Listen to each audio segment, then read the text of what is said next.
Olá, seja bem-vindo a mais um episódio daqui do nosso podcast Arte na Contramão. Eu sou o Diogo Andrade. E eu sou Jânio Gouveia. E hoje vamos falar sobre um assunto muito interessante. Como ser cristão numa cultura não cristã. Será que você já se perguntou sobre isso? Você já se perguntou sobre isso, Jânio? Várias vezes. E hoje nós vamos falar exatamente sobre isso. Mas antes disso, precisamos dar um espaço muito especial aqui aos nossos apoiadores. Coloca na tela aí. Quero agradecer aqui a Santa Carga, lá em Cuiabá, do nosso amigo Marcos Almeida. Você que está precisando fazer uma divulgação, ele tem totens onde você vai colocar ali a sua empresa, a visualização da sua empresa, o seu negócio, o seu produto, e você vai ser conhecido. Você aí de Cuiabá, ou você que vai fazer um evento em Cuiabá, entre em contato. Tá aqui na tag, aqui no canto da tela, você pode falar com ele ou aqui embaixo na descrição. E também a banda LSD, uma banda de rock, olha, muito top, som incrível, eles fazem um trabalho incrível ali em Macapá. Você que quer conhecer a banda LSD, também eles têm podcast, entrevista com artistas macapaenses da área do rock. Você pode falar com eles aqui na tag ou na descrição e pode chamar para o seu evento também. E o nosso amigo Cássio Equilibrista, excelente, já apareceu em rede nacional, tá a tag aqui do lado e também na descrição aqui você pode ver o equilíbrio de objetos com ele, que sempre traz uma filosofia de vida para você que está passando por um momento difícil e precisa de equilíbrio. Pode falar com o nosso amigo Cássio Equilibrista e também o nosso novo apoiador Alex Wellington, da livraria Sábio Cristão. Olha, você que precisa de livros de qualidade, você que fica pensando, será que essa livraria tem bons livros cristãos? Eu te indico o Sábio Cristão. Entre em contato aqui pela tag ou pela descrição embaixo. Você pode acessar o Instagram deles e o site deles tem recheado de livros excelentes para o seu estudo. É isso aí, muito obrigado, né, Jânio? Aos nossos apoiadores. Exatamente. Obrigado a cada um de vocês que nos apoiam, né, Diogo? O apoio aí do Cássio Equilibrista, da Santa Carga CBA, da banda LSD e da nossa querida livraria Sábio Cristão, lá do pastor Alex. Um abraço a todos vocês.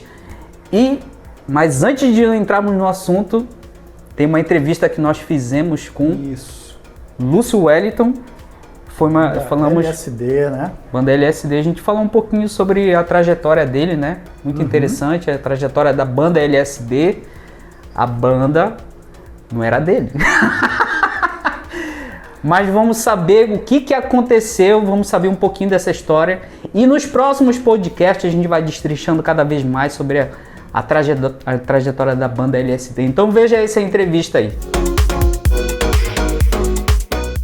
Bem, estamos com ele aqui, Lúcio Wellington, da banda LSD.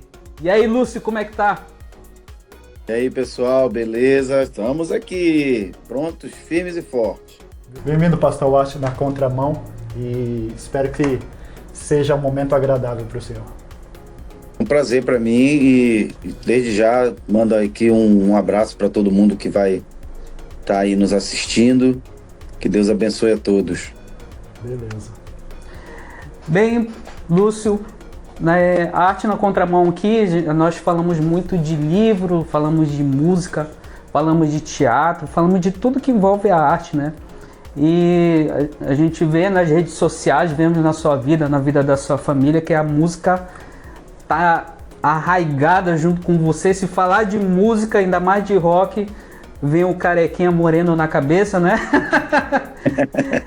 Como foi que começou essa sua carreira na música? Porque ninguém nasce com uma guitarra na mão, né? Ninguém nasce. E eu demorei muito a chegar na guitarra. Eu acredito que no que é normal de conseguir chegar na guitarra, eu comecei bem tarde. Eu comecei depois dos 20 anos a tocar guitarra, né? A minha trajetória foi assim, a minha família é uma família de músicos, né? Eu tenho muitos parentes no estado da minha mãe e logo cedo a gente, todos nós fomos imersos assim num meio não tradicionalmente musical, vou dizer assim, mas a música sempre estava muito presente. As minhas tias são pessoas muito letradas, né? E desde cedo a gente, assim, todos os sábados nós éramos obrigados a limpar a casa da minha avó, assim, aquele grau perfeito, né? E em meio a tudo isso, a Eletrola estava tocando baião, estava tocando os temas das novelas, estava tocando Beatles, estava tocando MPB, né? De vez quando a gente tinha que limpar e era carnaval, estava sempre tocando o samba enredo, e assim a gente ia, porque eu considero ali onde eu vivi muitos anos da minha vida, no estado do Pará, apesar de não ser de lá, mas eu cresci ali, é um dos estados mais musicais que eu conheço, assim, muito, muito imerso na música tradicionalmente. E aí a priori eu peguei um violão, eu aprendi a primeira nota do violão, o primeiro acorde do violão, que foi o dó maior, e meu tio disse, olha, nunca mais esquece essa nota. Ele tocou só uma vez. Nunca mais esquece essa nota. Toda vez que tu for afinar o violão, afina por ela e acabou. E ali eu passei anos ainda para conseguir afinar o violão, né? E foi basicamente assim. Aí quando eu me converti, lá por 89, quando eu me converti, eu fui para uma igreja muito musical, que era a Igreja Batista. E de lá, meu irmão já tocava, meu irmão mais velho já tocava, já tinha uma banda, e eu comecei a aprender na igreja, assim. Eu comecei com um contrabaixo, na verdade, aí depois, algum tempo depois, eu fui pro violão, e muito tempo depois, já dentro da década de 90, que eu comecei a tocar guitarra, porque a LSD me obrigou. No caso, a LSD, quando surgiu a LSD, o senhor teve que virar o guitarrista? Não, assim, a banda LSD aqui, ela foi criada por um grupo de músicos, os melhores da cidade. Porque o, entre aspas, dono da banda, ele, como ele tinha um poder aquisitivo muito bom, ele conseguiu recrutar esses músicos, né? Então ele não contratou, mas através de benefícios que ele dava para os músicos, ele conseguiu recrutar esses músicos. Então esses músicos são de um nível assim muito elevado, né? Professores de música e tudo. E eu já entrei no início da segunda formação. O pessoal foi saindo, aí saiu o vocalista, e eu fui convidado para tocar, e eu entrei na banda LSD para cantar. Eu entrei para cantar, porque aqui na cidade, como ela foi a primeira banda de rock, então, quando, 92, quando o vocalista saiu, eles tinham um show marcado para uma praça, a Praça Zaguri, aqui, que é uma praça grande aqui em Macapá, que não existe mais, agora é Jaci Barata o nome. Mas lá tinha uma carreta que ficava o tempo todo lá. E aí eles já tinham contratado tudo lá, o som estava ligado e não tinha quem cantasse. E como eu já era ligado ao rock na cidade, eu era um dos únicos que conhecia as bandas de rock cristãs aqui da cidade, do Brasil todo, e às vezes de fora do país. Eles foram lá na minha casa, né? Aí o Eudes, que é um baterista, o segundo baterista da banda, ele disse que eu conhecia as músicas, foi lá, me pegaram lá, eu tava só de camiseta e bermuda, deitado no sofá, no sábado à tarde, assistindo, eu nem lembro o que tava passando, e aí eles bateram lá na porta da minha casa, num caminhão, e tu que é o Lúcio? Sou eu. Mano, tudo bem, tudo bem. O que tá pegando? Tu sabe cantar as músicas da tal banda? Sei. Bora ali, moleque. Caramba. Foi desse jeito. Bora ali, moleque. Aí eu disse, bora. E aí eu nunca mais saí. Interessante. Então desde essa época eu tô na banda. Ela parou durante um tempo, família e tudo, né? Assim, comecei a criar meus filhos e tudo, me casei, passei em concurso público no ano 2000. Aí segurou, deu uma parada. Depois, agora em 2015, nós retornamos. Na verdade, eu recrutei músicos da igreja para continuar o trabalho em 2014. Aí eles ficaram um tempo, aí sabe como é o pessoal religioso, né? Esse nome, eu não acho que esse nome não cola, sabe? Porque o negócio da igreja. Então faz o seguinte, montem uma banda para vocês. Aí eles montaram, deram outro nome pra banda e aí eu peguei o LSD de volta. E aí foi que a pastora entrou na jogada, entendeu?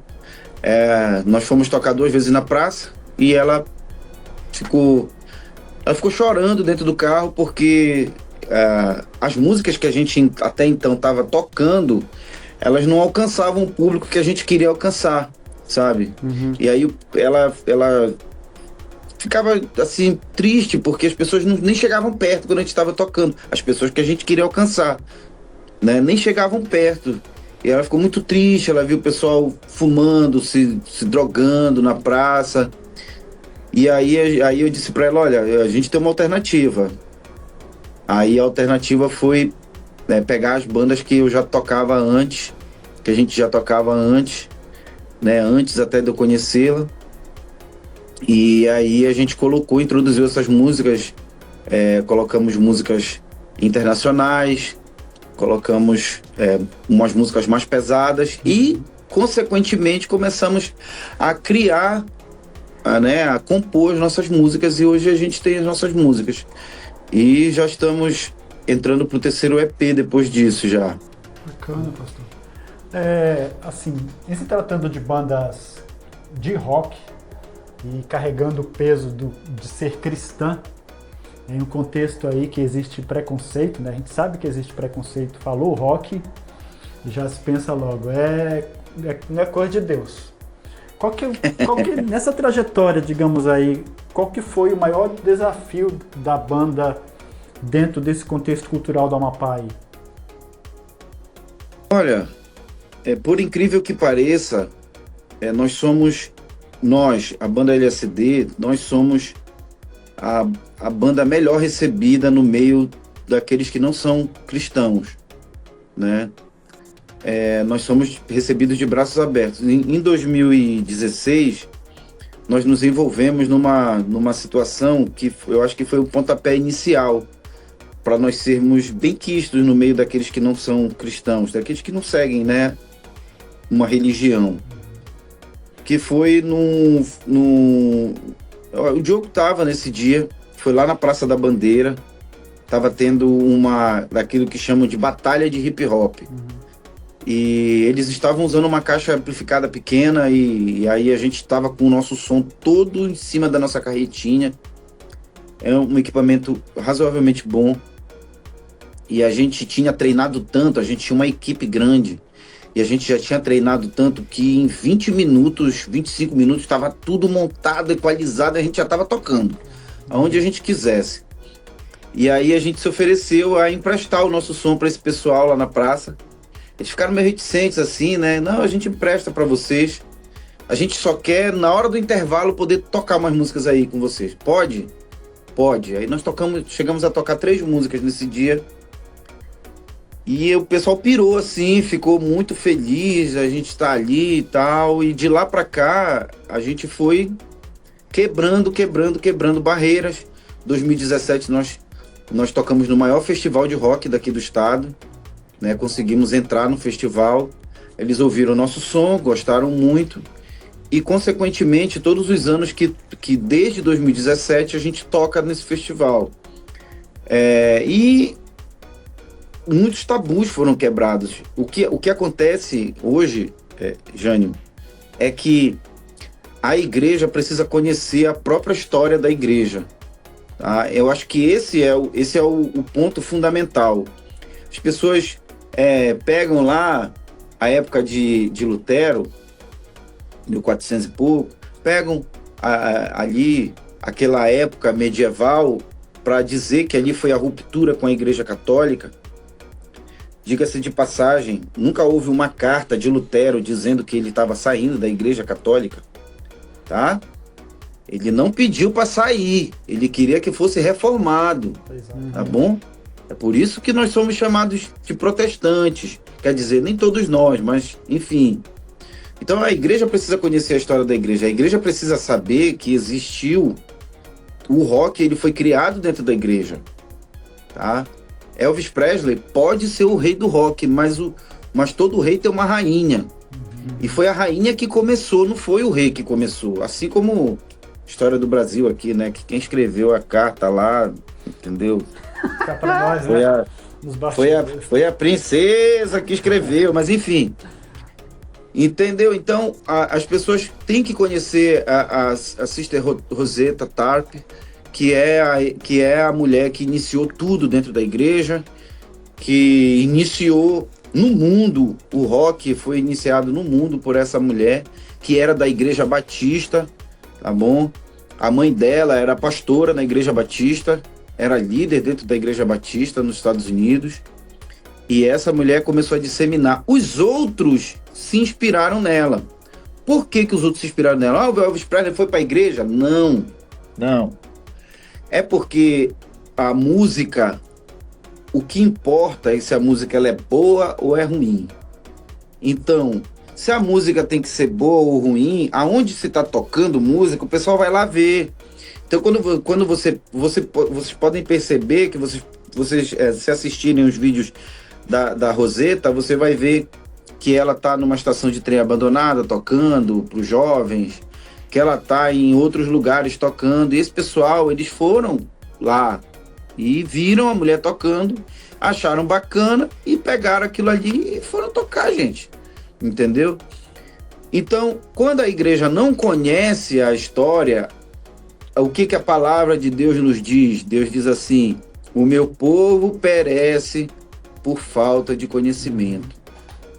Nos Estados Unidos, as músicas cristãs, que a gente chama de gospel aqui, mas gospel é um gênero musical lá, mas as bandas cristãs, de cunho cristão, elas tocam nas rádios lá abertamente, sem problema nenhum, tanto lá quanto na Grã-Bretanha, todos os lugares aonde a música inglesa, até aqui no Brasil, teve música no Brasil na década de 90, na década de 80, tem música aqui, tem novela da Globo, que tocou música do Stryper, entendeu? Que tocava música do Stryper, todo mundo tava cantando a música romântica, mas a música tava falando de Cristo, entendeu? A banda Black Sabbath, o baixista da banda Black Sabbath é cristão. Não é à toa que aqueles caras usam crucifixos aqui, entendeu? Aqueles caras, eles eram... mas o Ozzy Osbourne usou droga. Eu sei disso, eu sei. Quantos crentes não se desviaram aí da vida? Mas no final ele cantou que ele estava voltando para casa, entendeu? Então, é essa ignorância que criou barreiras aqui com a gente. Então nós fazemos parte de uma igreja que é diferente, que aceita todo mundo, que aceita do forró ao rock, mas para muitas pessoas, infelizmente, o rock é do diabo. E a gente sabe que não é isso, né? Deus não estabeleceu um ritmo como o dele e o resto é do diabo. E é triste porque as pessoas acabam entregando pro diabo aquilo que não é dele. Verdade. Né? A Bíblia só diz que ele só é pai de uma coisa. E aí as pessoas, né, acabam confundindo. A gente estava até discutindo, né, Jânio, um dia desse, exatamente sobre isso, né? Porque a influência da música, né? No último podcast nós estávamos falando sobre a música, a influência dela. E que as pessoas, elas têm desvirtuado aquilo que Deus criou, né? Deus criou. E tem pessoas que discriminam, o rock é do diabo, que isso não sei o quê, que aquilo não sei o quê. Mas às vezes o cara tá ouvindo uma música com uma balada romântica e a letra tá falando sobre atrocidade, né? Por exemplo, Exatamente. eu tava falando a respeito daquela música que é que tem essa batida. No início é bem animadinha dela, mas na segunda parte tá falando sobre um abuso sexual que o cara tá fazendo com outra mulher. Exatamente. Então é exatamente sobre aquilo, né? A falta, o meu povo perece por falta de conhecimento, né? Falta de conhecimento. É. Exatamente. A ignorância Exatamente. que é o problema. A ignorância que é o problema. E é bem interessante, pastor. E eu que, por exemplo, gosto, eu falo do Striper, né? Striper foi inclusive uma das bandas que o Ian me apresentou, né? Que ele gostava. Ele tem uma playlist, tá guardada, uma playlist dele de bandas em rock. E até comentei isso. Que ele começou a ouvir rock e ele, por ser crente, né? Ele tinha aquele receio, ele veio me perguntar sobre isso. Eu sempre conto isso. Pai, tem um problema ouvir rock? Eu disse, cara, depende. Aí, deixa eu ver com você. Eu fui ouvir algumas bandas que ele ouvia. Me apresentou a lista. Eu fui ver, cara, essa aqui não tem problema não. Você tá falando de coisas que glorificam não só a Deus, mas mostram aquilo que ele fez, falam do amor, falam tal. Tudo bem, não estão fazendo apologia a nada que é contra, ou seja, apologia a imoralidades, alguma coisa. Beleza. E aí são bandas cristãs, Narnia, Striper e muitas outras que ele tem lá, né? Que até hoje eu escuto. De vez em quando eu pego, ponho pra ouvir essas bandas aí. Então assim é falta de conhecimento mesmo, pastor, que o povo precisa, né? Exatamente. Bem, Exatamente. chegando no finalzinho aqui, né, da entrevista, pastor Lúcio, eu quero saber, para finalizar, o que a banda LSD, numa próxima entrevista a gente vai falar muito mais sobre LSD, né? Isso. Mas quais são os projetos para LSD esse ano de 2025 e, se tiver, para 2026?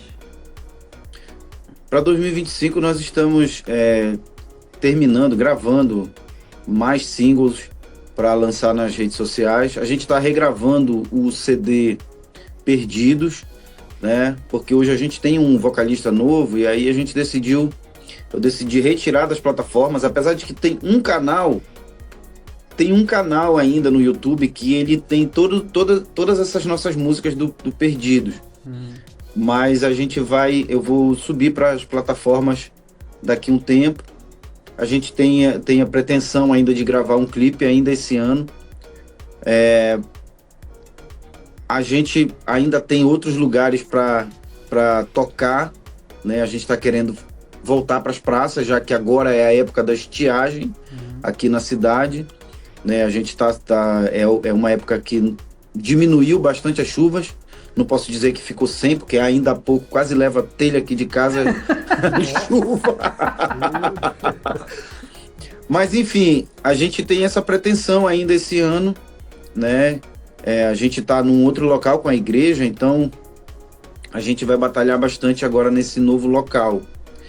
E para 2026, a nossa vontade é ir ao Rio de Janeiro, em Paty de Alfés, para gravar um disco todo em analógico, né?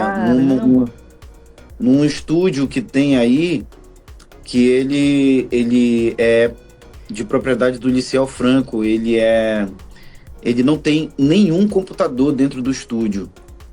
Ele é todo gravado em fita, tudo é analógico, é em válvula, tudo é... Caramba. Até o reverb dele, foi ele que construiu, ele é engenheiro eletrônico, ele construiu o reverb dele. Meu Deus, deve ficar um absurdo de bom a gravação, né? Fica muito bom. E a gente tem essa pretensão de chegar até aí, né? Se der tudo certo, a gente vai chegar. Quem sabe até dar um abraço em vocês aí também, né? Coisa boa, hein? Ou vocês vão lá para fazer a gravação, entrevistar uma gravação lá, de vídeo lá com a gente, né? Entrevistar, olha, ao vivo. Ser uma boa, sim. A gente pode até gravar no podcast aqui no estúdio e tal, tudo mais. Podemos. Bem, Lúcio, muito obrigado. Fico muito feliz de você ter aceitado o convite dessa entrevista conosco. E espero que Deus abençoe os seus projetos de 2025, a banda LSD e todo mundo. E para 2026 também. É isso aí. Amém. Muito obrigado mesmo por aceitar esse desafio. E de qualquer coisa, estamos à disposição. Amém. Nós também, o que precisarem, a gente está junto, tá bom? Estamos na mesma empreitada de levar o evangelho para as pessoas que querem e aquelas que precisam, tá bom? Grande abraço para vocês, meus irmãos. Tchau, tchau. Tchau, tchau. Deus abençoe a todos. Tchau. Que entrevista interessante, né, Jânio? Muito Nossa. interessante. Eu não sabia dessa de que a banda não era... LSD não era deles, né? É que não surgiu dele, né? Pois é. Eu que frequentei a igreja dele, eu sabia que a banda LSD tinha passado para um grupo, né? Que ele cedeu o nome para um grupo e depois o grupo criou outro e ele voltou com a banda LSD, né? Aham. Mas eu não sabia que não era dele, ele entrou, né? Pois é. Cara, que interessante, a gente não sabe. Olha, mas isso não é nada da história da banda LSD, a gente vai saber muito mais. E hoje, entrando no nosso assunto, vamos deixar de enrolar, né? Mas não é enrolação, tá? O apoiador não é enrolação, o entrevistado da LSD, Lúcio Wellington, não é enrolação. Vamos falar hoje sobre o cristão e uma sociedade não cristã. Nesse episódio a gente vai mergulhar nesse tema que ele é muito relevante para nós hoje. Nós estamos mergulhados também, vamos dizer assim. Na verdade, vivemos numa sociedade não cristã, né? Nós vivemos numa sociedade não cristã. Às vezes o cristão ele quer criar uma outra sociedade. Mas esse tema, por si só, ele é muito desafiador, né? Para se comentar, para se viver. E essa conversa, ela é totalmente inspirada num livro que é o tema do nosso podcast. O nome do livro é O Cristão e uma Sociedade Não Cristã. Essa obra ela vai trazer essas reflexões mais profundas sobre esse tema e sobre essa fé, sobre essa nossa fé, né, nesse mundo de hoje. Então, vamos falar sobre essa realidade e esse desafio. Porque a maioria das sociedades ocidentais, né, elas se tornaram de uma certa forma não cristã. E eu acho que por causa da globalização também, não é? Sim, muita influência, né? Por exemplo, nós temos um caso, podemos citar, por exemplo, países que outrora eram realmente reformados, né? Tiveram uma influência reformada, e hoje, como por exemplo, tivemos a França, tivemos o próprio Estados Unidos e tantos outros, que hoje você vai lá, igrejas históricas se tornaram cabarés. E o índice de pessoas que abandonaram a fé é muito grande, de não cristãos hoje, pessoas que dizem não cristãs, que se declaram ateus, aumentou vertiginosamente, né? Grandemente. Né? Eu vejo também que já ouvi pessoas que já foram lá, e pessoas que vieram de lá, né? Até mandar um abraço pro Felipe, tá lá em Cuiabá, para a esposa dele, a Giovana, e o filho dele, o Augustinho, que ele falou, né, que lá, no caso, ele foi pequeno para a Espanha, né, morou muitos anos na Espanha, e falou lá que a faixa etária dos cristãos são idosos, né, não tem jovens, então igrejas que fecharam, que nem o senhor falou, virou cabaré. E, tipo, não é uma notícia que a gente vê pela internet, é pessoas que vieram de lá e falam sobre isso. Falam, exato. Tem um pastor, inclusive, lá de Brasília, que ele ainda faz cruzadas ali para a Europa. E ele teve numa igreja em Portugal. E ele disse para mim isso, que ele chegou lá, só tinha idosos. Alguns idosos apenas na igreja. Uma igreja imensa, uma capacidade imensa, mas só tinha idosos, pouquíssimos idosos. É um ambiente muito hostil, né, se for perceber, para o cristão, né? Mas aí isso não quer dizer que não tenha, que não haja cristãos ali, né, nesse local, né? Porque tem esses valores, as leis e as normas, elas foram... Nós temos, por exemplo, a nossa lei do Brasil, né, que toda lei praticamente ela foi baseada no que Deus falou, né? Não matar, não roubar, né? Baseado nos 10 mandamentos. E aí a gente vê, mas muitos esses valores ainda permanecem, né? Mas a gente vê que outras coisas elas têm mudado, né? esses valores, essas leis, essas normas culturais, elas não estão sendo mais baseadas numa cosmovisão cristã, né? O individualismo, o materialismo, esse relativismo moral que a gente vê escancarado por aí, o pessoal não tem nem mais vergonha, né? Quando mais mostra, parece que é mais digno, né? E isso é uma realidade, inclusive a gente olha para a nossa cultura, aqui no Brasil, por exemplo, a gente vê nesses censos que saem por aí, aumentou o número de evangélicos, cresceu, está crescendo, não sei o quê. Mas quando a gente vai ver na prática, isso é muito, como a gente diz, é muito nominal, né? São evangélicos, é igual como existe a ideia do católico nominal. O cara só vai para a igreja, só vai à igreja uma vez na missa, quando tem a missa do galo, né? Na época do Natal, ele vai lá na igreja só. Final do ano, com a família, pronto. O resto do ano nunca vai à igreja. Igual muitos crentes. Inclusive, depois da pandemia, tem gente que nunca mais voltou para a igreja. Ficou no online, né? Até hoje. E ainda usando a desculpa do Covid, né? Desculpa do Covid, esperando que aconteça de novo, né? Então aqui, essa ideia do cristianismo, o número de evangélicos cresceu, isso aí é muito aí entra o relativo, é muito relativo. Porque, na verdade, são pessoas que se dizem evangélicos, mas não vivem na prática o evangelho, né? Mas, apesar de tudo isso, aí vem a pergunta, né? Como podemos viver de uma forma autêntica e fiel a Cristo nesse ambiente? Aliás, o livro lhe traz um pouco sobre isso, né? Ele inspira e destaca sobre isso, não é? E ele vem, exatamente, e essa questão que ele vem trazendo. Primeiro, a gente não deve se conformar, né, e nem se isolar. Esses são o que ele mostra no livro. E o livro nos lembra desses dois perigos. O primeiro exatamente é a conformidade. Essa é uma primeira tentação, a ideia de se jogar, né, jogar o jogo.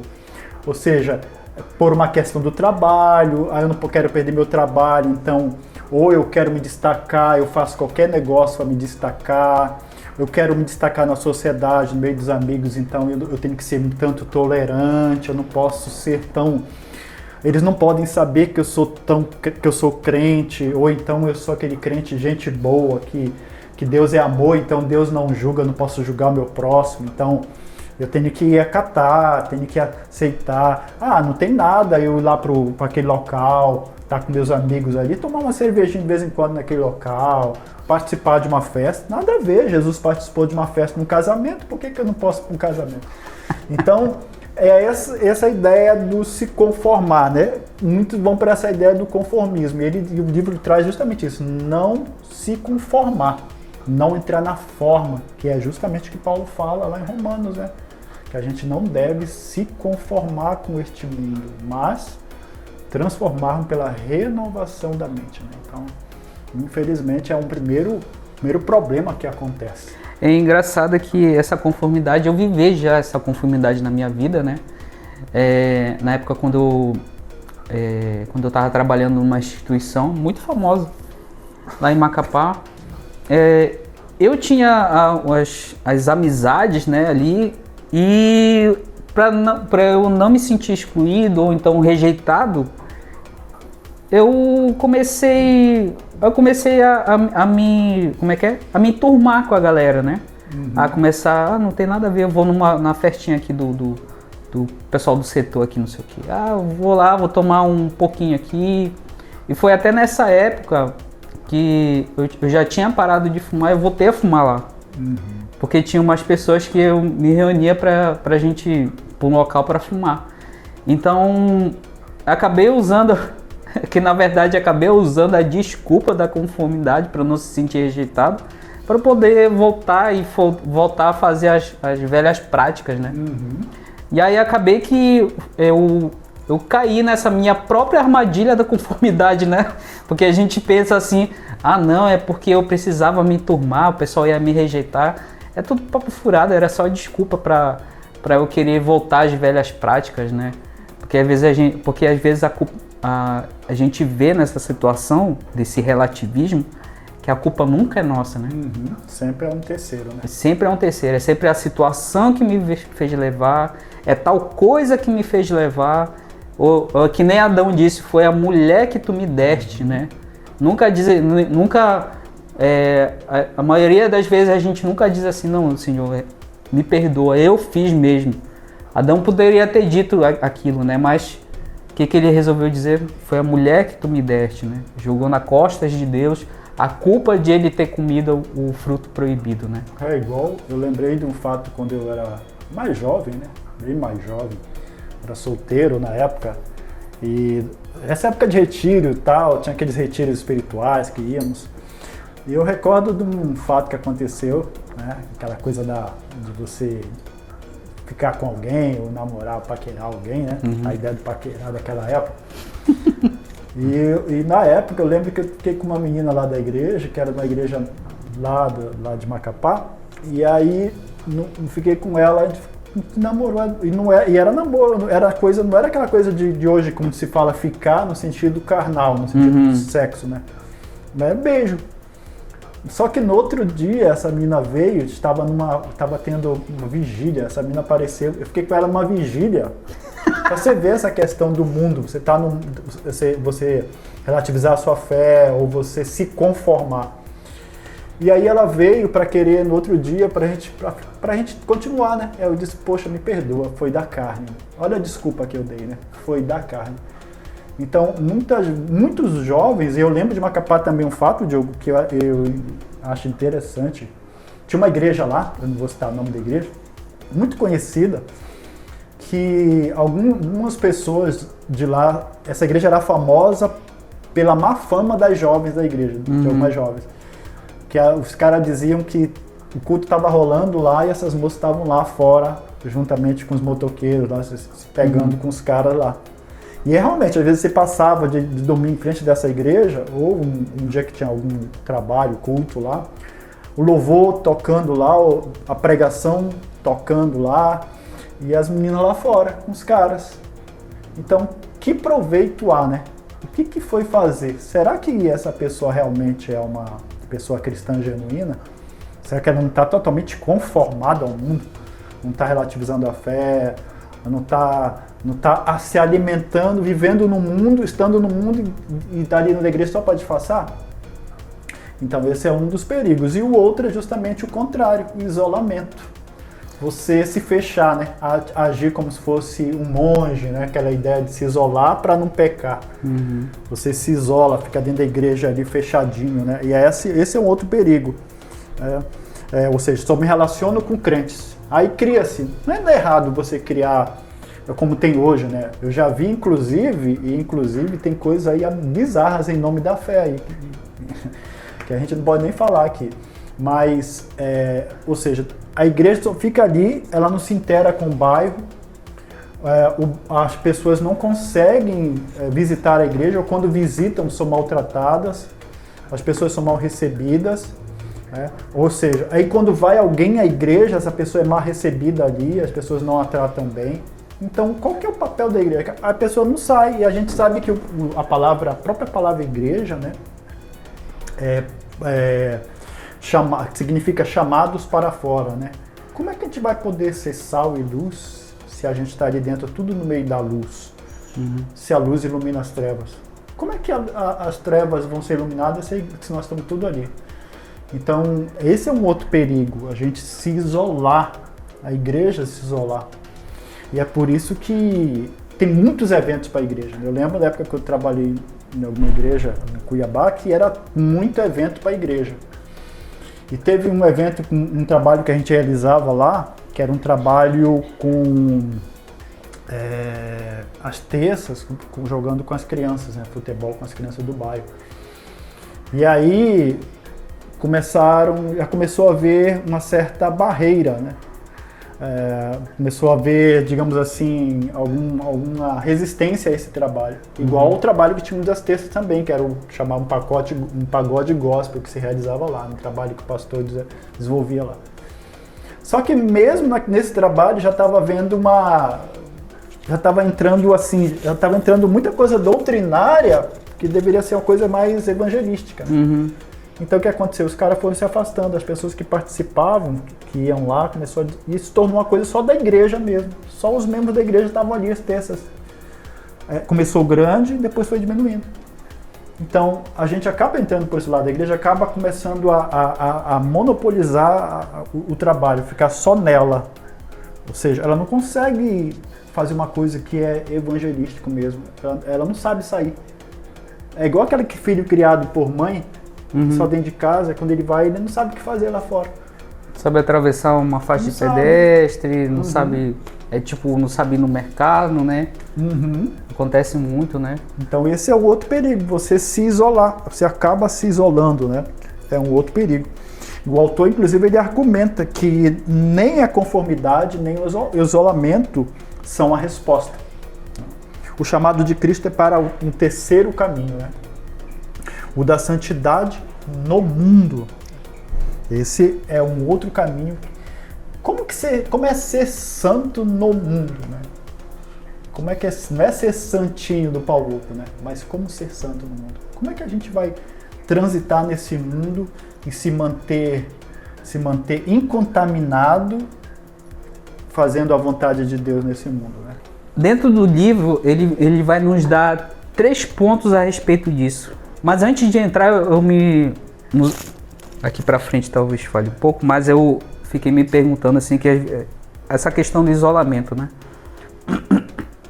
A gente vê um Jesus que caminhava com muita gente, andava por tudo que é lugar, e não é aquela situação de tipo assim, mas eu faço evangelismo, eu vou num semáforo e levanto uma placa lá que Jesus é o caminho, né?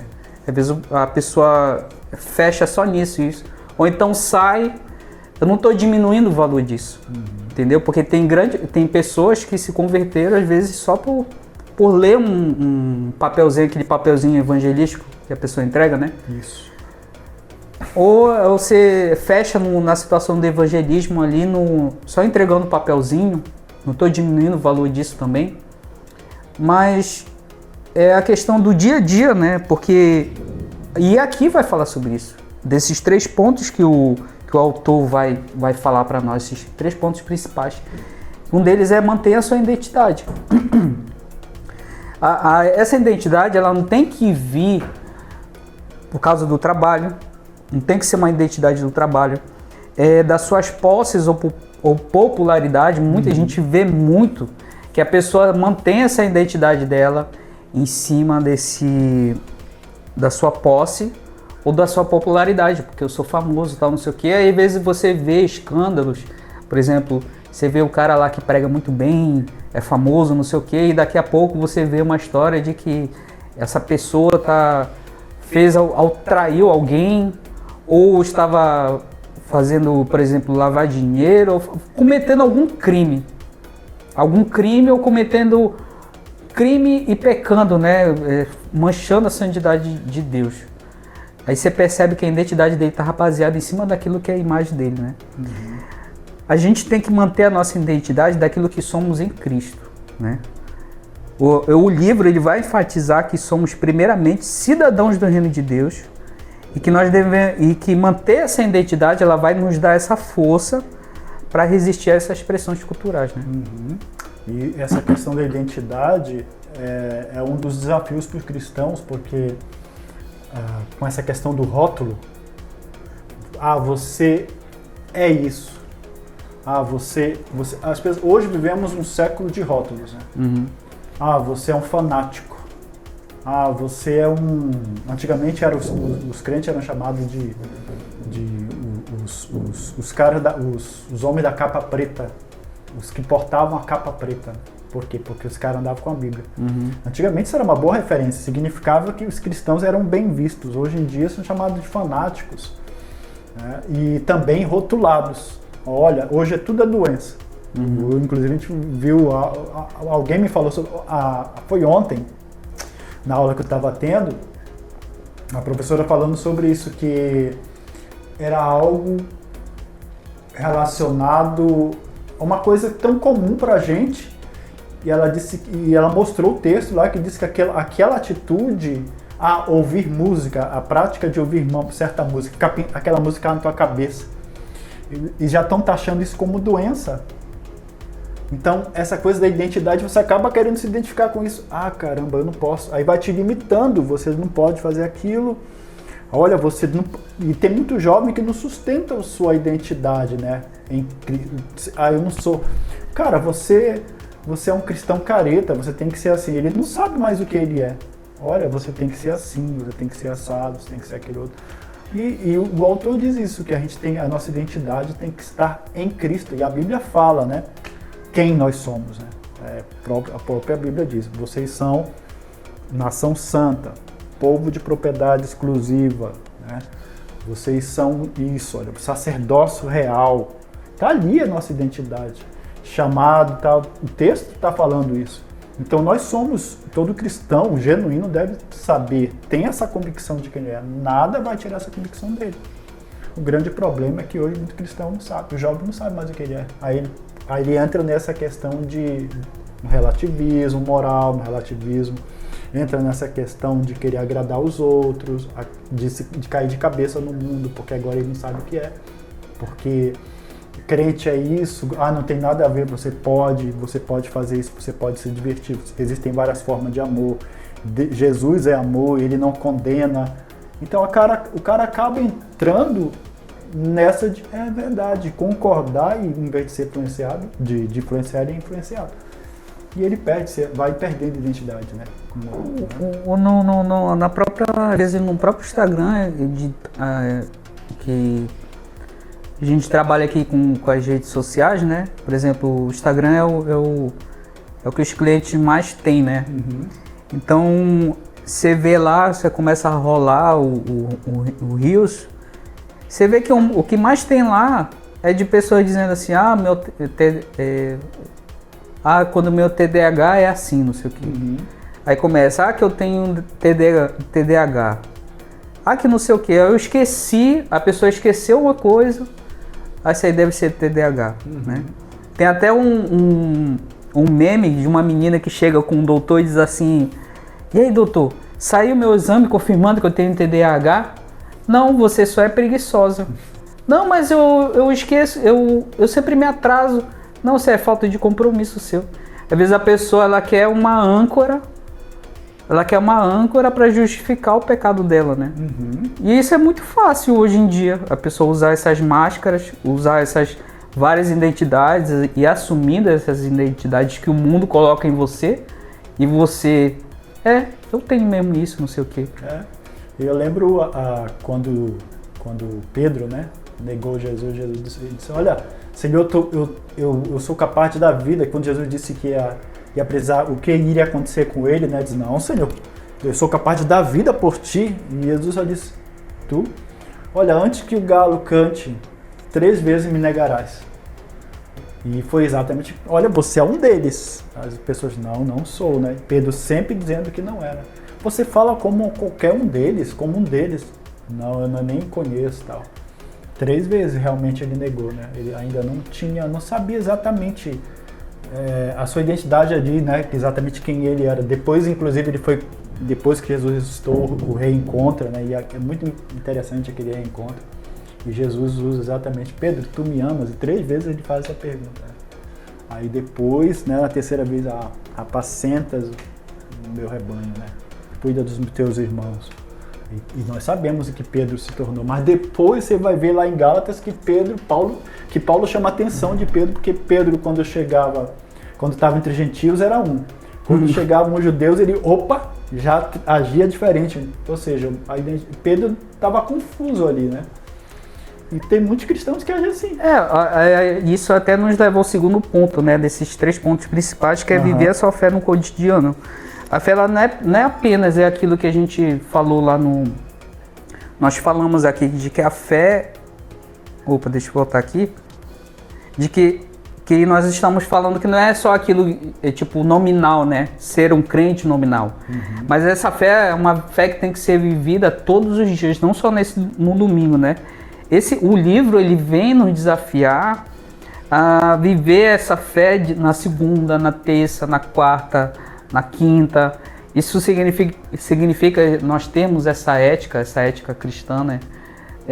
No trabalho, ser honesto nos nossos negócios. A gente vê A gente temos experiência, né, com crente, pessoas que se dizem crente têm essa falha desse caráter de querer passar a perna na gente, de querer dar desculpa, não cumprir com os compromissos que foram assumidos. Então nós temos que manter essa ética. É um desafio, mas não é impossível. Tratar as pessoas com bondade e dignidade. A nossa vida diária tem que se tornar um testemunho. Às vezes o crente ele tem uma boa palavra, conversa bem aqui na frente, mas quando reúne com um grupo ali, começa a falar de alguém, se baseando em fatos que já ocorreram há vários anos, e começa a julgar de uma forma, posso dizer, de uma forma sem base da vida das pessoas, tipo assim, sem conviver ou sem saber direito, às vezes só falando mal da pessoa por falar, para querer colocar por fora aquela, sei lá o que tem, alguma frustração que tem com aquela pessoa, ou raiva, ou até próprio ódio contra a pessoa, né? Esse é uma marca, uma característica que define que você pode... mas como é que eu sei que eu sou um cristão genuíno? Exatamente pela forma como você vivencia exatamente a sua fé, como você a vive no dia a dia. Não é dentro da igreja. Dentro da igreja é fácil. Ser crente dentro da igreja, os domingos, é fácil. Mas levantar a mão, como acontece em alguns movimentos pentecostais ou neopentecostais, rodar, dançar, foi uma bênção ali. O cara falou em línguas, ou o cara profetizou, esse cara é uma bênção. Mas lá fora, ele faz e acontece, como dizia minha mãe, né? Faz e acontece. Pinta e borda. Apronta todas, mas no domingo ele é cristão. Mas durante a semana, se for perguntar para os vizinhos, para o colega, para o patrão dele, ele vai dizer, esse cara é preguiçoso, esse cara aqui enrola no trabalho, engana. Né? Esse vizinho aqui, isso aqui, ó, pé de cana, ou faz isso, mente, bate na mulher, né? Então, como acontecia no caso, eu acho que em Belém, quando estávamos, que as pessoas contavam que o cara ia para a igreja, o cara ia para a vigília, vivia na vigília, mas quando voltava, vinha para casa, né? Vinha para casa, pegava a mulher e dava uma surra nela, né? Então, é muito fácil ser crente dentro da igreja, o negócio é fora, o desafio é fora. Por isso que o evangelho, por isso que ser cristão genuíno não é ser cristão dentro da igreja, é mostrar como é lá fora. O que você é dentro da igreja é reflexo do que você é fora. Se você é um bom cristão, um genuíno cristão lá fora, dá testemunho, é por isso que Paulo fala que somos carta lida. Como é que as pessoas estão vendo você? Qual é a referência? Como é que eu vou saber quem você é? Através daquelas pessoas alguém que te conhece, o que ele vai dizer, né? A respeito de você, né? Por isso que aí nós vamos para o nosso terceiro ponto, né? Nesse caso, que é ser um agente transformador, né? Ser um agente de transformação. A nossa missão, ela não é simplesmente viver ou sobreviver, no caso aqui, né? Mas sim influenciar o mundo ao nosso redor e não ser influenciado, como nós falamos anteriormente, né? Não virar mais uma gotinha nesse oceano, né? Mas sim ser essa transformação na vida das pessoas, porque elas precisam, elas estão sedentas. Aí a pessoa está precisando de um testemunho, está precisando conhecer a Jesus Cristo, um Deus, um verdadeiro Deus, né?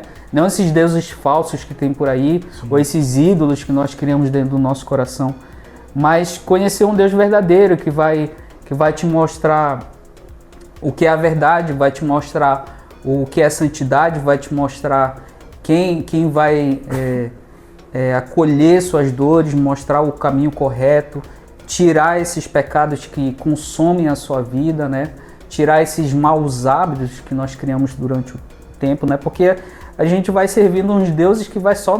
Esses deuses falsos, né? Deuses, o D minúsculo, né? Vai consumindo a gente, porque na Bíblia fala, um abismo puxa o outro, e essas pessoas estão assim, crentes estão assim também, você ser um agente transformador para uma pessoa que está na igreja, né? Ali dentro da igreja e fora também, né? E fora, pessoas de fora, no trabalho, já pensou? é que nem qual é o maior medo do cristão? Do pastor ir lá no trabalho e perguntar como é que, que a ovelha dele tá indo, né? Né? Igual a história pra gente, pra exemplificar isso aí. Não sei se isso é verdade ou é história contada mesmo. História de que o irmão saía do culto e tal e parava em algum lugar para tomar uma cerveja, né? Toda vez. Um certo dia ele estava no local, aí o pastor passa do culto e passou por lá perto desse lugar e viu esse irmão. E bateu o nome dele. E aí, meu irmão, tudo bem? O que acontece? Como é que você tá? Ô, pastor, o meu problema é que eu gosto de tomar uma cervejinha, pastor. O meu problema é esse. Ou seja, o cara tentando se esconder do pastor, mas acabou sendo encontrado, né? Ou seja, que agente de transformação ele está sendo, né? Então, assim, qual é uma das coisas que a gente fica pensando, e é bem interessante, a gente está vivendo um tempo, assim, muita efervescência, principalmente agora nesse período agora, né? Questão política aí, o negócio está pegando fogo aí. E outras questões também, né? A gente vê que a igreja, ela deveria ser uma influência nesse mundo, né? Não se vê em pessoas influentes na política, cristãos genuínos, sendo diferenciais. São pouquíssimos mesmo, pouquíssimos. A grande maioria, muitos dos que vão para ali, se corrompem, ou já estavam corrompidos, vão para ali só ser mais um na multidão. Acabam sendo vergonha, né? Outros que vão para a música e acabam, chegam lá, passam um tempinho ali, e aí depois já descem, já vão cantar música, entre aspas, secular, né? Já vão pro secular. Já saem dali. Ou seja, essas pessoas, que tipo de agentes de transformação estão sendo, né? Elas estão sendo influenciadas, mas não estão influenciando, né? A gente olha para os séculos posteriores, século XVI, século XVII, séculos... A gente vê o quanto a igreja era influente. Tanto que nesse período se criaram hospitais, a igreja criou hospitais, os cristãos criaram hospitais, escolas. As grandes faculdades americanas foram criadas por cristãos, né? As mais conhecidas. E hoje, o que tem sido criado, né? O que os cristãos têm criado, ou como eles têm influenciado, né? De que forma? Eu tenho visto mais cristãos sendo influenciados. Só se ouve praticamente...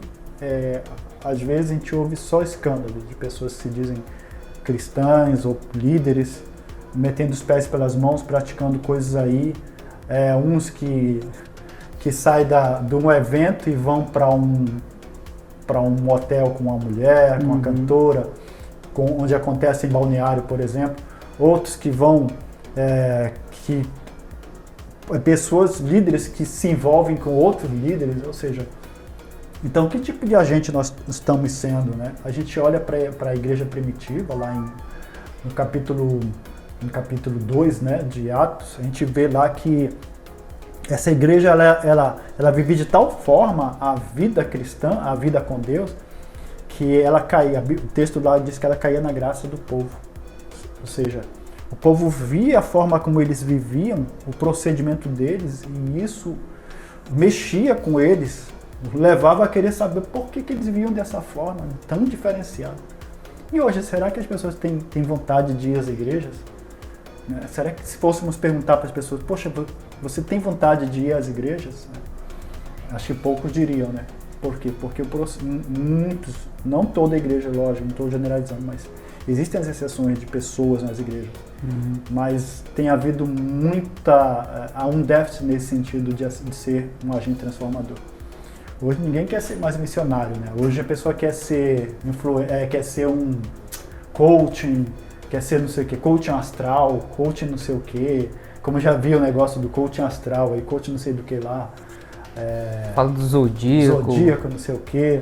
Então, que tipo de agente nós estamos sendo? Então, como é que eu posso ser um cristão genuíno, né? Como é que eu posso ser um cristão nessa cultura, numa cultura não cristã, se eu nem sequer entendo esse meu papel como igreja, né? Se eu não estou influenciando, mas estou sendo influenciado. E esse é um dos grandes problemas, né, que nós precisamos pensar. Esse aí acho que é um problema no sistema da igreja, né?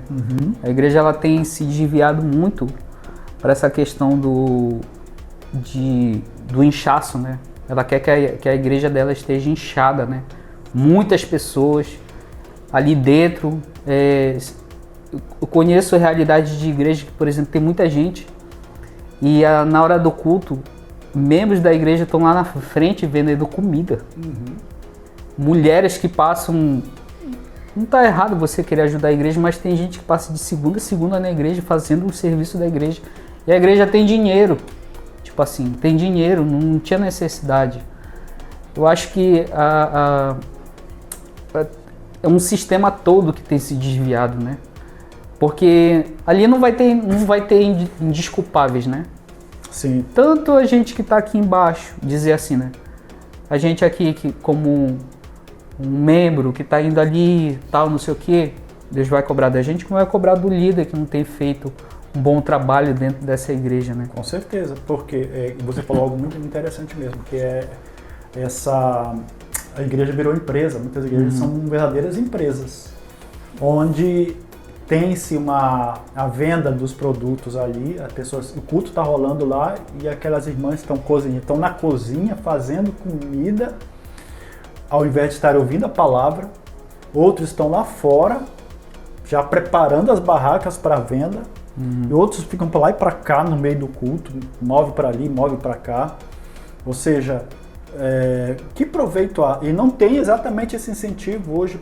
Muitas vezes se fala a mensagem rasa, líderes mal preparados, a palavra distorcida, não há profundidade naquilo que é ensinado, não há estímulo, as pessoas não são estimuladas a viver uma vida santa, uma vida piedosa, não há estudos contundentes, né? E aí, quando as pessoas saem, muitas vezes, que é estímulo? Vai ter um evento, vai ter um retiro e tal. Vamos fazer venda? Aí os jovens ficam lá em Cuiabá, todo ano você encontrava aquele jovem de uma determinada igreja vendendo pizza, aquelas Pizza Hutzinha, no sinal. Toda vez você passava ali, por ano, você ia ali e estava lá aquele jovem vendendo pizza para ir para um evento. Será que a igreja não tem condições de bancar esse Nossa, esse aí é uma coisa que eu não admito. E igreja grande. E a igreja grande, a igreja que arrecada muito, cara. E eu fico pensando assim, caramba, que a igreja não tá fazendo o papel dela. A igreja não tá fazendo o papel dela, ela tá arrecadando dinheiro que era para o mantimento da casa.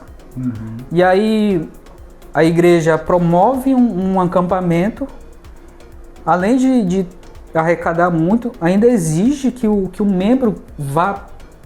Olha, você precisa pagar para você ir. Gente, cara, realmente é um negócio assim, eu não concordo com isso assim, de uma certa forma. Igrejas grandes, se for uma igreja pequena, ensina a pessoa a, por exemplo, juntar dinheiro. Ou então, se quiser vender, sei lá, mais um sol, colocar a criança para ir um dia desse veio aqui o pessoal aqui bater na porta de casa para querer vender para ir para acampamento. Criança batendo aqui para vender para ir para acampamento. Bem, é uma coisa que eu não concordo, infelizmente. Eu não concordo com isso. Igrejas grandes forçando seus membros a ter que pagar para ir um negócio que é da própria igreja, né? E a igreja tem condições de fazer isso. Assim como outras coisas, por exemplo, a igreja que faz isso, que tem uma escola, por exemplo, a Igreja Presbiteriana do Arião, ela tem uma escola lá que é a Escola Presbiteriana de Cuiabá. Eles têm lá, mas a gente não são muitas igrejas que fazem isso. Exato. Ou abrir hospitais, ou abrir livrarias, né? Creches, talvez, né? Ou então, é tudo muito voltado para a própria igreja, né? Tudo muito voltado para a própria... Se entra na igreja, por exemplo, eu vi uma matéria falando sobre uma arquiteta falando que a frente da igreja ela não tem mais aquele ar de igreja, ela tem ar de empresa.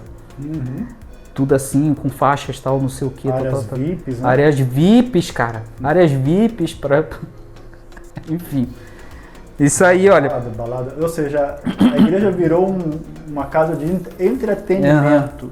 Não é uma... Eu fico pensando, viajando aqui um pouco, fico pensando no Jesus, lembro Jesus, ele expulsando os cambiadores, né?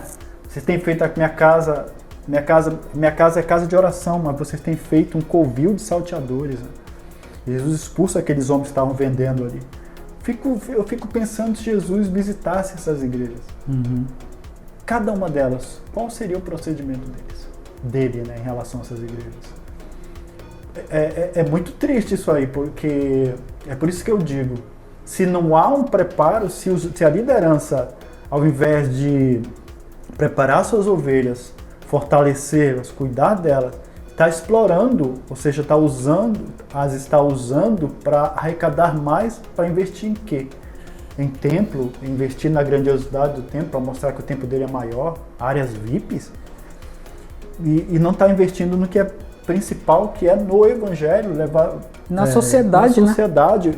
Tem igreja, inclusive a presbiteria, tem um trabalho que a presbiteriana faz que eu acho bem legal, é uns irmãos, eu não me esqueço o nome do trabalho que eles realizam, que eles vão no lugar, acho que é no Nordeste, eles constroem casas de pessoas, eles vão lá, eles criaram, são os irmãos, os homens, né, eles vão, aí tem pedreiro, tem o pintor, né, tem a pessoa, ou seja, eles se unem, fazem avaliação, vem lá a pessoa que tem necessidade, eles investem nas pessoas em comunidades pobres, fazem um trabalho bem legal.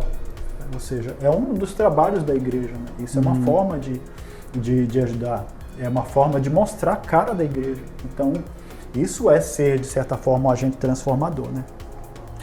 E nesse terceiro ponto, antes de passarmos aqui, que a gente está chegando quase no finalzinho aqui do podcast, esse livro ele vai nos inspirar a ser agentes transformadores através desse trabalho, do nosso voluntariado, né? Ou da nossa participação na comunidade, como estamos falando aqui, de que a igreja ela tem cada vez mais se isolado, né? Como o Jânio falou antes, ela tem se isolado, mas a participação do crente é totalmente ao contrário a esse isolamento, né? A nossa presença, quando ela é guiada pelo Espírito Santo, ela tem um poder de impactar e mudar o ambiente onde estamos. Por isso que Jesus fala de que somos carta lida, né? Tanto para mostrarmos quem é Jesus, ou tanto para mostrarmos quem somos nós mesmos, né? Aí depende de quem você está mostrando na sociedade quem você é, né? Porque é muito ruim na sociedade nós encontrarmos irmãos em Cristo que têm má fama, né? Tipo, de pessoas dizer, não, eu não vou para a igreja porque eu conheci um crente que, pelo amor de Deus... Tem um negócio que me lembra até que eu mandar um abraço de novo aqui pro pastor Lúcio, que ele falava que antigamente os pastores, antigamente, muito tempo, quando eu era crente, ia no mercadinho e os caras tinham confiança de deixar fiado lá. Tinham confiança de deixar fiado, você é crente? Sou crente. Não, você paga depois. E o crente ia lá e pagava depois. Hoje em dia, se você for falar que é pastor, não, esse aqui não dá não. Pastor? Cara, hoje em dia, você sabe que tá assistindo, que tá nos assistindo aí, de que pastor virou sinônimo de ladrão. Verdade. Pastor virou sinônimo de ladrão, virou sinônimo de ofensa. Que lembra, vocês lembram quando a gente falava assim, quer ser ladrão, vira político. Olha, vou virar político para ganhar muito dinheiro. Hoje as pessoas falam a mesma coisa, acho que eu vou abrir uma igreja, eu estou precisando de dinheiro.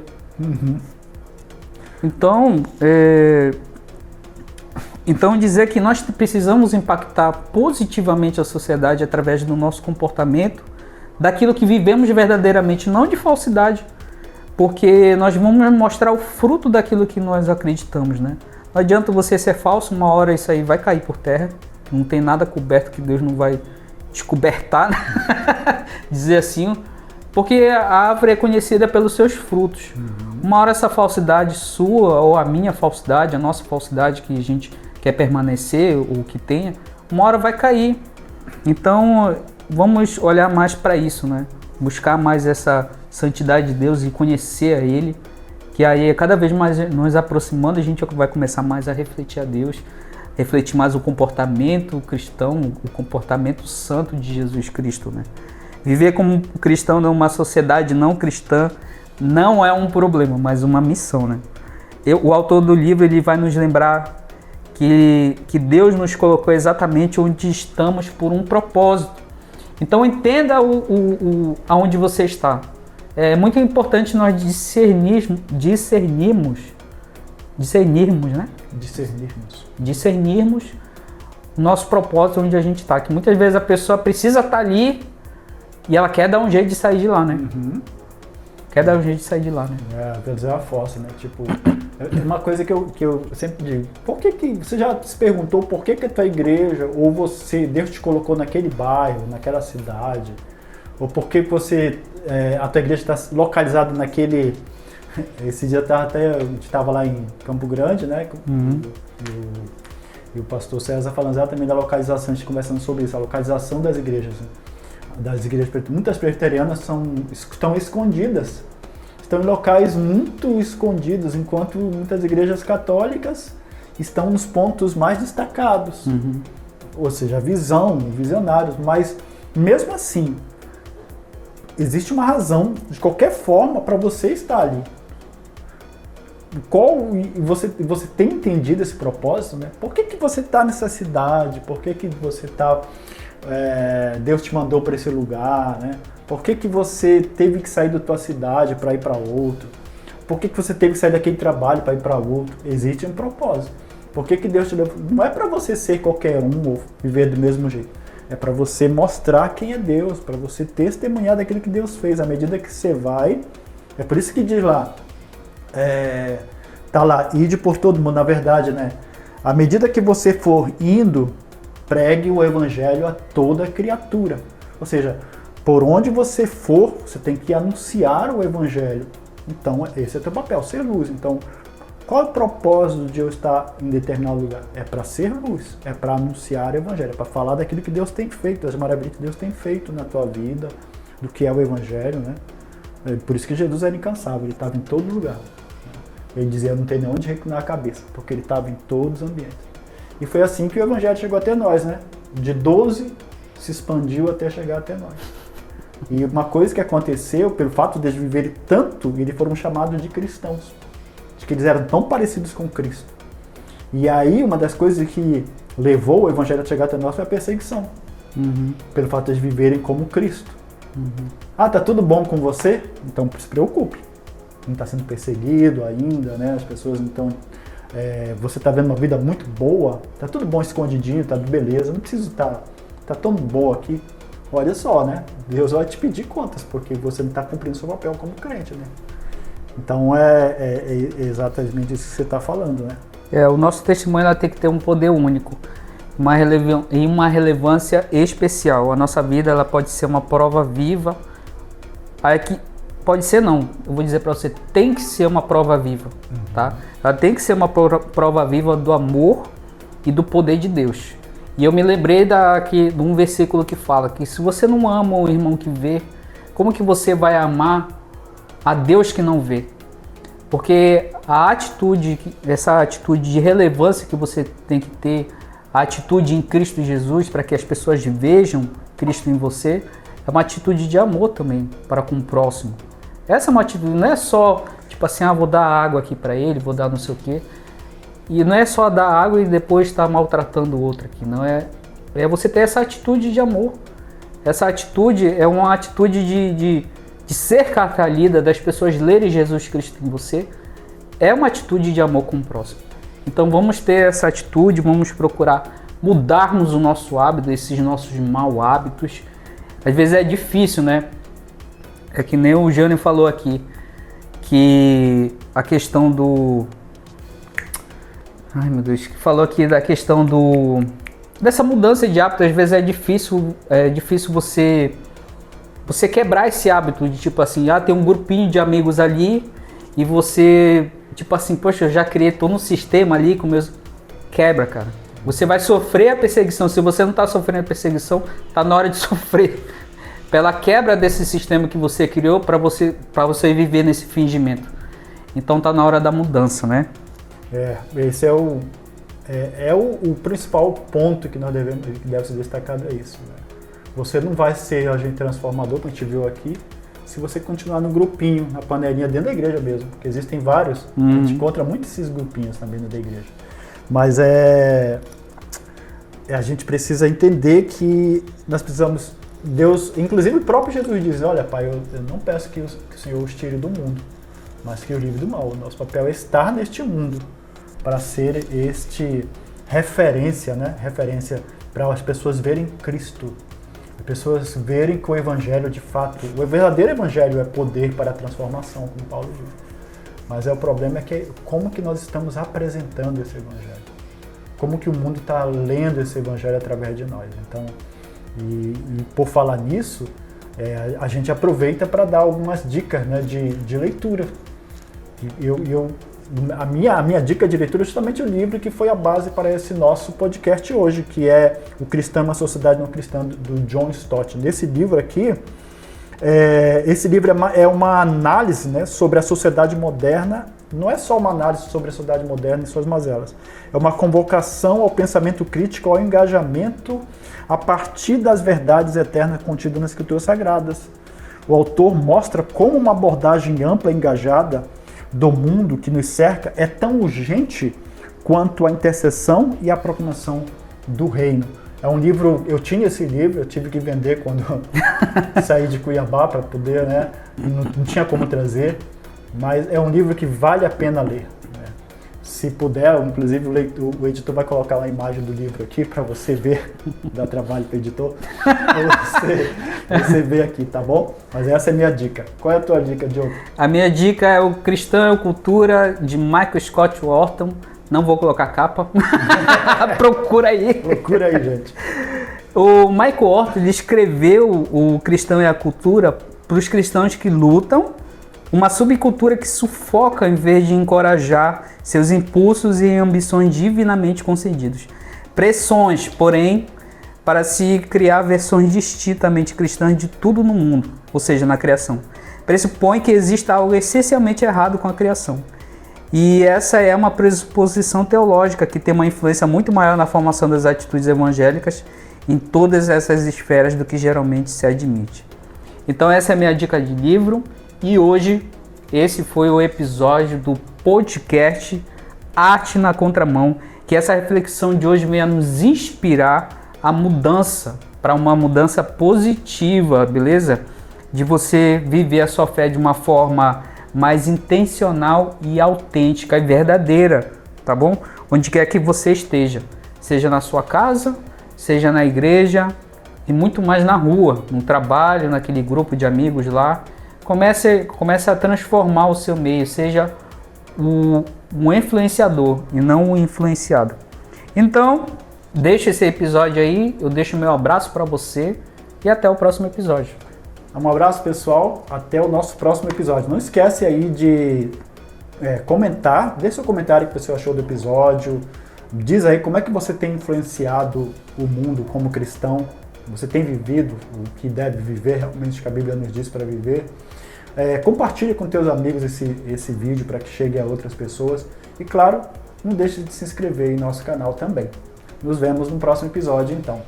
Tchau!